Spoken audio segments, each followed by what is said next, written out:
সুষ্ঠু নির্বাচন যদি না হয় এর দায় সরকারের উপরে আসবে।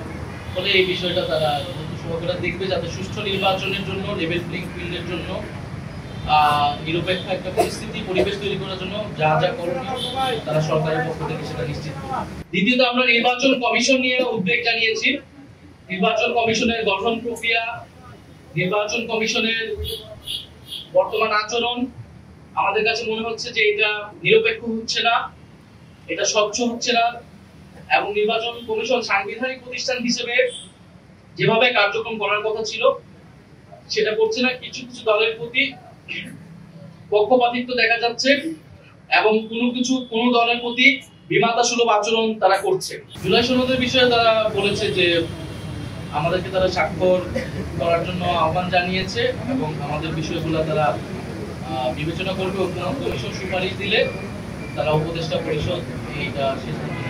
আইন উপদেষ্টা আমাদেরকে বলেছেন যে তত্ত্বাবধায়ক সরকারের না বরং তত্ত্বাবধায়ক সরকারের মতো যাতে আচরণ করে অর্থাৎ নিরপেক্ষভাবে সেই বিষয়ে বলা হয়েছে। তত্ত্বাবধায়ক সরকার এর বিষয়টা কিন্তু জুলাই সনদের আওতাধীন। সেই বিষয়ে ঐকমত্য কমিশনে আলোচনা হয়েছে তত্ত্বাবধায়ক সরকার কিভাবে গঠিত হবে এবং কোন প্রক্রিয়ায় গঠিত হবে, সেখানে নোট অফ ডিসেন্টের বিষয়টা আছে। ফলে তত্ত্বাবধায়ক সরকার জুলাই সনদে আসবে গণভোটের পরে এই বিষয়ে আসলে চূড়ান্ত হওয়া সম্ভব। এর আগে তত্ত্বাবধায়ক সরকার যাওয়ার কোন ধরনের আসলে সুযোগ নেই।